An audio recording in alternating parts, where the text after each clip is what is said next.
कभी कभी एक ट्रेड नहीं लेना भी एक बेस्ट डिसीजन होता है एंड वही डिसीजन सबसे ज्यादा प्रॉफिटेबल भी होता है। Hello guys, welcome back to this channel. And जो ये चैनल पे नए, मैं उनको बताना चाहूंगा मेरा नाम है निश्चय जैन एंड हम ये चैनल पे बात करते हैं trading, gaming and live streaming के बारे में।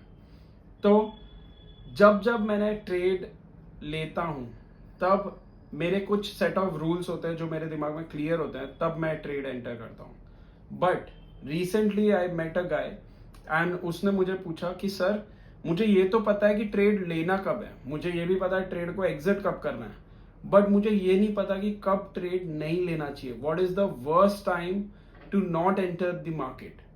एंड तभी मैंने ये वीडियो बनाने का डिसीजन लिया। एंड एक्चुअल में ये सबके दिमाग में क्वेश्चन होता है, बस कोई पूछ नहीं पाता है, क्योंकि सबको ये लगता है ये तो कितना सिली डाउट है, ट्रेड कब लेना है ये पूछना चाहिए भाई, ये क्यों पूछ रहा है कि ना ट्रेड कब नहीं लेना चाहिए। तो चलो शुरू। पहला रूल है क्लैरिटी। ट्रेड लेने से पहले आपको क्लैरिटी होना चाहिए कि हाँ यार, ये ट्रेड में मुझे इसलिए घुसना चाहिए। मैंने अपने एक वीडियो में, जो मैं यहाँ पर लिंक लगा दूंगा, आप वो जाके देख सकते हो, वहां पर मैंने वाई एनालिसिस क्यों इंपॉर्टेंट है वो बताया। तो आपको वाई एनालिसिस करना है जब भी आप एक ट्रेड में या मार्केट में आके स्कैन कर रहे हो, आपको ये पूछना है ये ट्रेड में घुसना क्यों है। एंड अगर आपको कुछ भी कंफ्यूजन है, वही टाइम आपको एक स्टेप बैक लेना चाहिए एंड ट्रेड में नहीं एंटर करना चाहिए, क्योंकि एक प्रॉफिटेबल ट्रेड हमेशा क्लैरिटी के साथ लिया जाता है, ना कि एक कंफ्यूजन के साथ। मेरा सेकेंड रूल है लूजिंग स्ट्रीक। सो यस, मैं मानता हूं कि ट्रेडिंग में प्रोसेस, कंसिस्टेंसी मैटर करती है, बट एक और चीज मैटर करती है, वो है इमोशंस। सो इमोशंस क्यों मैटर करते हैं? बिकॉज जब जब लूजिंग स्ट्रीक आती है, मेंटल स्टेटस पूरी तरह हिल जाता है। भले आपका लॉस डिफाइंड हो, बट फिर भी एक लेवल से नीचे आना एक इमोशन स्ट्राइक होती है।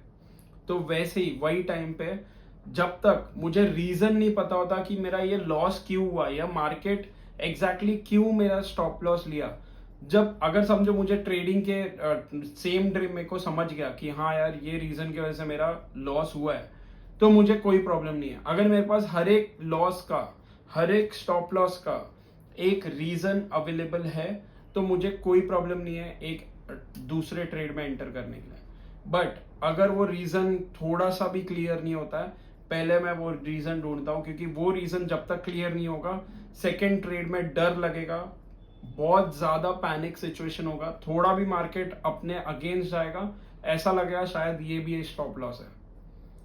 तो इसीलिए जब भी आपकी लूजिंग स्ट्रीक हो, अगर आपके पास रीजन क्लियर नहीं है वो लॉसेस क्यों हुए हैं, या आपने बैक टेस्ट नहीं किया है, तो पहले जाके अपने स्ट्रैटेजी को बैक टेस्ट करो, फिर एक लूजिंग स्ट्रीक को डील करो। रूल नंबर 3 है कि चॉपी मार्केट्स को डील कैसे करते हैं।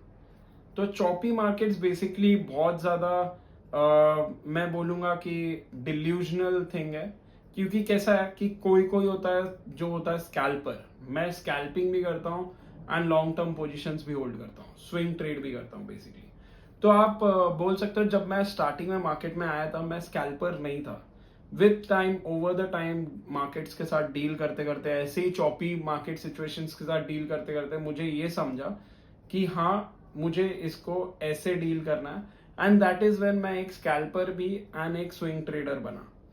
तो चॉपी मार्केट्स में जो स्विंग ट्रेडर होगा, उसको मार्केट बहुत ज्यादा पनिश करता है, बिकॉज उसका इम्पेशंस ही उसको ले डूबता है। एंड जो भी प्रोफेशनल ट्रेडर होगा या जैसे हेज फंड मैनेजर्स हैं, वो लोग चॉपी मार्केट से बहुत ज्यादा दूर रहते हैं, बिकॉज चॉपी मार्केट्स कहाँ जाने वाला है, क्या करने वाला है, ये किसी को पता नहीं होता है। रूल नंबर 4 है कि जब मैं इमोशनली स्टेबल नहीं रहता हूँ, जैसे समझो मैं बहुत ज्यादा थक गया हूँ, या मैं कोई एक ट्रिप पे हूँ, या फिर समझो मैं अपने सेटअप के पास नहीं हूँ, क्योंकि पहले ऐसा हुआ है कि मेरा जो सबसे बड़ा लॉस था वो हुआ ही इसीलिए था क्योंकि मैं अपने सेटअप पे नहीं था। एंड वो टाइम मैं बहुत ज्यादा जगह इन्वॉल्व था, मैं उस टाइम कुछ अरेंजमेंट्स में इन्वॉल्व था, मैं उस टाइम एंजॉयमेंट में इन्वॉल्व था। तो वो समय में आपको बिल्कुल भी ट्रेड नहीं करना चाहिए, आपको वो टाइम अवॉइड करना चाहिए guys. Monday to Friday market available है, क्रिप्टो कर रहे हो तो Monday to Sunday almost every day market available है आपके पास। तो जल्दी बिल्कुल नहीं करनी है। ऐसा नहीं फोमो में सोचना है कि यार ये मेरा आज का दिन वेस्ट हो जाएगा। वेस्ट मार्केट में, ट्रेडिंग में कभी वेस्ट नहीं होता है। इनफैक्ट जो दिन आप ट्रेड नहीं करोगे, ये समझ लेना आपने उस दिन कैपिटल को सेव कर लिया है, ना कि वेस्ट किया है। रूल नंबर 5 है रिस्क। सो बेसिकली काफी टाइम ऐसा होता है स्विंग ट्रेडिंग में स्पेशली कि रिस्क बहुत ज्यादा बड़ा हो जाता है। मतलब जो एसएल होता है वो बहुत ज्यादा बड़ा होता है। इनफैक्ट समटाइम्स 300-400 पिप्स का भी होता है। एंड मैंने जितना बैक टेस्ट किया, according to my back test, मुझे ऐसा लगता है कि वो टाइम पे एसएल नहीं होगा। बट यस, फिर भी मैं वो टाइम सोचता हूँ ट्रेड लेने से पहले। एंड यस, अगर मेरे माइंड में कंफ्यूजन या ड्यूअल थॉट्स आ जाते हैं, मैं वो ट्रेड नहीं लेता हूँ। सो आपको रिस्क आपका अगर फेवरेबल ना लगे, अगर ऐसा लगे ये बहुत ज्यादा रिस्क हो रहा है आपके कैपिटल के लिए, ट्रेड मत लो, वेट करो। पूरा दिन मार्केट अवेलेबल है, आपको ट्रेड देगा जरूर। रूल नंबर 6, ये बहुत ज्यादा काम करता है मेरे लिए। मैंने एक्चुअली अपने सेटअप को इतने अच्छे से पहचानने लग गया हूँ, एंड मैं यही सेटअप को पिछले लास्ट 3 साल से ट्रेड करते आ रहा हूँ। तो जब भी वो सेटअप, अगर समझो मैं सो के भी उठाऊं और मेरे सामने बन जाए ना, मैं तुरंत पहचान लेता हूँ। बट जब मैं वो सेटअप को 10 सेकेंड के अंदर अंदर पहचान ना पाऊं, कि मेरा दिमाग मुझे बोले कि यार ये देख तेरा सेटअप आ गया, तो मैं वो सेटअप में नहीं एंटर करता हूँ। क्योंकि मुझे पता है, मैं अपने सेटअप को बहुत अच्छे से जानता हूँ। एंड अगर वो सेटअप आएगा तो मेरा दिमाग एक ट्रेडिंग व्यू के अलर्ट जैसे बजेगा कि भाई ये देख आ गया।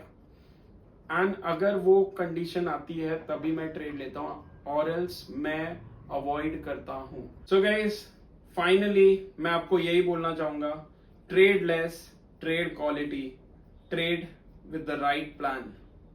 मिलते हैं नेक्स्ट वीडियो में। Till then take care, see you, bye bye.